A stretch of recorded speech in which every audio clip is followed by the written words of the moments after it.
4 हमारे हमसाए हैं, 4 हमसाए।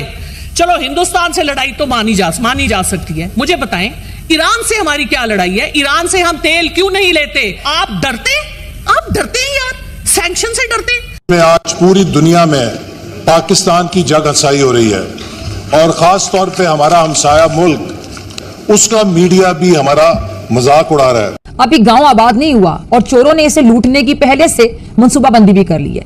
भारत ने हमारी कमजोरी नहीं समझना चाहिए, क्योंकि ये बात याद रखें कि भारत की पोजीशन बड़ी सख्त हो गई है वीज़ा-वी पाकिस्तान, लेकिन पाकिस्तान अंदर झांक कर नहीं देखता अपने आप को कि हमने ही दहशतगर्दी करवाई भारत में, हमने ही कारगिल किया and so on and so. Prime minister जो कहते हैं 1 रोटी होगी तो 4 भाई खाएंगे, 4 रोटियां होंगी तो 4 भाई खाएंगे। भाई अपने तो पहले अपने से तो शुरू करें। कोई आपके मुल्क में इन्वेस्ट नहीं करना चाहता, आप जाएं गोडे गिड्डे पकड़ें चीन के, सऊदी अरेबिया के, अमेरिका के, लेकिन क्या मिलेगा? जिस इंसान में खुद एतमादी और अपने पे फख्र नहीं है, उसको बाकी भी जूतियों की नोक पे लेंगे। और हमारे सर पे आप वो लोग मुसल्लत करते हैं जो सब कुछ यहां से उठा के गिद्धों की तरह इस मुल्क को खा के बाहर ले जाते हैं और कोई पूछने वाला नहीं है। हम अपना दुश्मन जिसको इंडिया कहते हैं, उसके लोग लूट मार कर बाद पैसा नहीं ले जाते, वो इलेक्शन नहीं लड़ सकते, लिखकर देना पड़ता है। हमारे लीडर फख्र महसूस करते हैं, अपना पैसा लाते नहीं है, भीख मांगते हैं दूसरों से। कहां तक यार ये मुल्क कोई बेकारी की भी होती है? कर्ज खा के कोई कर्ज वाला कर्ज लेकर घर चलते हैं। भारत से बातचीत के लिए पाकिस्तान एक बार फिर गिड़गिड़ा रहा है। अब इसलिए वक्त का तकाजा है, अहम तकाजा है, वक्त की जरूरत है, अवाम की अक्सरियत का मुतालिबा है। चीन, सऊदी अरब और मुत्तहिदा अरब अमारात जैसे दोस्त ममालिक का मशवरा भी यही है और यही हुकूमत का फैसला भी है। पाकिस्तान के प्रधानमंत्री शहबाज शरीफ ने कहा है वो भारत से बातचीत करने के लिए तैयार है। आप जरा मुझे बता दें कि इससे मुल्क का फायदा होगा या नहीं होगा, लेकिन इन लोगों को समझ नहीं आ रही। उनके पांव पकड़ते पेरिस चले जाएं। भाई क्या है? हमारी बहुत बड़ी मीरास है, अपने पांव पे खड़े हो। आप कहते हैं आपका 6 ट्रिलियन के एसेट्स है आपका, मुझे बताइए, और आप वो सारे औने पौने दामों बेच रहे हैं किस हिसाब से? कौन जिम्मेवार है? चुप करें, सुने। 1857 की जंग में मुसलमान ही थे जिन्होंने अपने मुसलमानों को दरख्तों से लटकाया था दिल्ली में। उन्हीं मुसलमानों की औलाद हमारे सर पर फाइज है। ये पाकिस्तान इस वक्त चल रहा है अपनी सॉवरेनिटी लूज करके। आप इस वक्त सॉवरेन मुल्क नहीं है, आपने सब कुछ उठा के दे दिया उन अंग्रेजों को जिनके हम गुलाम दर गुलाम है। जो लोग हमारा खून चूस रहे हैं, जो इस मुल्क को एक मुर्दा लाश बना गए हैं, गिद्ध की मानिंद हो चुकी है, मुर्दा लाश को खाने वाली गिद्धें, लेकिन ये गिद्धों का तमाशा है इस मुल्क में। जय हिंद दोस्तों, आप देख रहे हैं सरोहा डायलॉग्स। दोस्तों देखिए, पूरे पाकिस्तान के अंदर इंडिया हो रहा है। इंडिया वर्ल्ड कप जीती, इंडिया अपनी तरक्की कर रहा है और पाकिस्तान की संसद भी इस समय भारत कर रही है। कह रही है कि हम भारत से बिजनेस क्यों नहीं कर सकते, भारत से दोस्ती क्यों नहीं कर सकते, हम तो गिद्ध बन गए हैं, अपने आम को खुद खा रहे हैं। तो दोस्तों बहुत ज़बरदस्त वीडियो है, अभी पूरी वीडियो देखिए, बड़ा मजा आएगा। कंपैरिजन देना चाहता हूं, अब आप कैसे दुनिया का मुकाबला करेंगे? जनाब स्पीकर, हमारी जो है 31 अरब डॉलर की एक्सपोर्ट है, 31 अरब डॉलर की। इंडिया की 784 अरब डॉलर की। 60 अरब डॉलर वो बांग्लादेश जो हमसे आजाद हुआ, 60 अरब डॉलर पे वो पहुंच गया है। मलेशिया 478 डॉलर पे पहुंच गया, अरब डॉलर पे पहुंच गया। इस कदर इस मुल्क के अंदर तबाही के दहाने खड़े कर दिए कि हम किसी को मुंह दिखाने के काबिल तो नहीं जानता है। कुछ पढ़ो, कुछ लिखो। दुनिया जाकर प्राइम मिनिस्टर साहब कहते हैं कि मैं गया जनाब वाला उधर, वहां पे एक कारखाने से आवाज आ रही थी, चूं चूं चूं चूं चूं चूं। कहता इस तरह मुल्क तरक्की करते हैं। अब भाई चूं चूं से तरक्की नहीं होती। उन्होंने अपने R&D पे बजट लगाया अरबों डॉलर का, वो रिसर्च एंड डेवलपमेंट पे पैसा लगाते हैं, वो अपनी यूनिवर्सिटियां बनाते हैं। क्या हम अंधे हैं?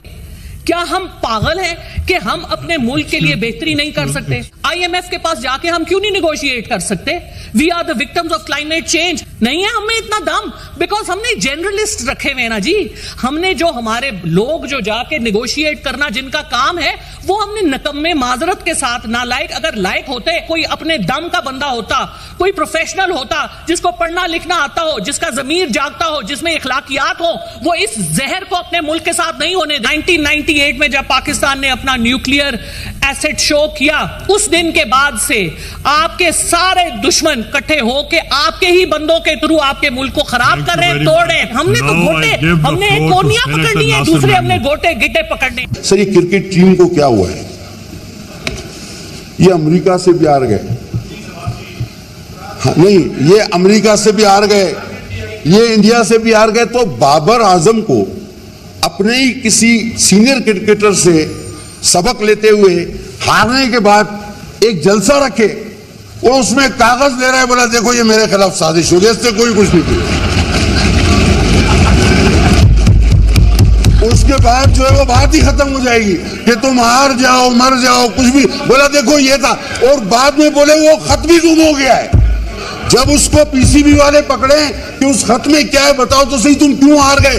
बोला वो तो मेरे से गुम हो गया है। तो ये बाबर आजम को एक मशवरा है, सर माहौल में तलखी नहीं चाहता। हमारा मुआशरा एक ऐसी तबाही के किनारे पे पहुंच चुका है कि क्या हम ये कभी सोचते हैं कि हम दुनिया में कहां खड़े हैं?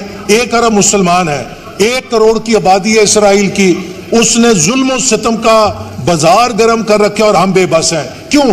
कि आज दुनिया में हम तालीम में सबसे पीछे हैं, दुनिया में हम सेहत में सबसे पीछे हैं, दुनिया में हम साइंस में सबसे पीछे हैं, दुनिया में हम अमल के अंदर सबसे पीछे हैं। हम सब परचम उठा के खड़े हो जाते हैं। मुझे शर्म आई, कल मैं अपने प्राइम मिनिस्टर साहब का इंटरव्यू देख रहा था जो चाइनीज जर्नलिस्ट को दिया था। खुदा की कसम, मैं खजीनदार का बेटा होकर मेरा शर्म तक झुक गया है कि हमारी मदद करो, पाकिस्तान तबाह हो रहा है। ये इंटरव्यू था, आप सुन लें। क्या वज़ीयत, तो एक गैरत भी होती है। क्या आपने मेरी मां को, पाकिस्तान मेरी मां है, मादरे वतन है, इसको भिखारी बना दिया है? क्या आप में से कोई मुअज़्ज़ज़ आदमी बाहर खड़ा होकर चौक पे भीख मांगना चाहेगा? दुनिया के अंदर एक माहौल बन रहा है जो हम आइसोलेशन का शिकार थे, जो हम लोगों का जहाज लेते थे, उसमें बैठते थे और उन्हीं को गालियां देते थे। और वही चाइना जिनके आज गुण गाए जा रहे हैं, उसी चाइना का प्रेसिडेंट आना चाहता था, हम उसको आने नहीं देते थे। और वही चाइना की कंपनीज जिनको हमने करप्शन में मुलविस किया, वो सी पैक को पैक करके वापस चले गए। और मुझे सबसे बड़ी तकलीफ यह है कि जिस थाली में खाते हैं उसी में स्वाद करते हैं। भारत के रवैये से तबाही की ओर पाकिस्तान। लेकिन अफसोस, सद अफसोस, बल्कि मैं तो कहूंगी कि शर्म से डूबने का मुकाम है। इस अहम मामले पर भी कुछ जमातें सियासत करने से बाज नहीं आ रही हैं, विकेट के दोनों तरफ खेल रही हैं। पाकिस्तान का नया पैतरा, कश्मीर में आतंकवाद को बढ़ावा देने वाला पाकिस्तान अब अमन का राग अलाप रहा है। अगर इन अमन दुश्मनों को मुंह तोड़ जवाब ना दिया गया तो खुदा ना करे कि माजी में जैसे ये दरिंदे पूरे पाकिस्तान में आग और खून का खेल खेल रहे थे, वैसे ही हालात फिर पैदा ना हो जाएं। और पाकिस्तान चाहता है कि किसी भी कीमत पर भारत के साथ उसका व्यापार फिर से शुरू हो सके। कितने अफसोस की बात है, कितने अफसोस का मुकाम है। अच्छा, कुछ अहम हकायक हैं जिनका जिक्र करना यहाँ पे बेहद जरूरी है। जरा सुनिएगा। जैसा फैसला सामने आया है, इस मखसूस जमात के जो सोशल मीडिया शतुंगड़े हैं वो मुसलसल अवाम में गलत फहमियां पैदा करने में लगे हुए हैं, जो कि उनका एजेंडा भी है, उनका मिशन भी है। और आपको अच्छी तरीके से पता है कि सारा दिन शतुंगड़े सोशल मीडिया पर गलत फहमियां पैदा करते हैं, झूठ का मंजन और चूरन बेचते हैं। मेरे ख्याल में खित्ते में खासी बड़ी तब्दीलियां आ रही हैं और ये तब्दीलियां सिर्फ पाकिस्तान हिंदुस्तान के ताल्लुकात के हवाले से किस हवाले से जो फैलाई जाने वाली जितनी भी सारी बातें हैं वो गलत हैं, बेबुनियाद है, झूठा प्रोपेगेंडा है। और उम्मीद है कि अब वो सारी अफवाह जो फैक्ट्रियां हैं वो बंद हो जाएं। आम इख्तिलाफात, जब कलेशें, जितनी भी जंगें हुई, फिर LOC की खिलाफ वर्जियाँ, फिर हमारे मुल्क के अंदर जिस तरह से इंसर्जेंसीज देखी गई, ये सब चीज़ें नज़र में रखते हुए क्या कोई कॉमन ग्राउंड हमें मिल सकती है, कोई बार्गेनिंग चिप हमें मिल सकती है कि हम तिजारत को कंटिन्यू कर सकें भारत के साथ? कि क्या अगर पाकिस्तान आज डिसाइड करता है कि हिंदुस्तान के साथ हमने तिजारत शुरू करनी है तो हिंदुस्तान मान जाएगा?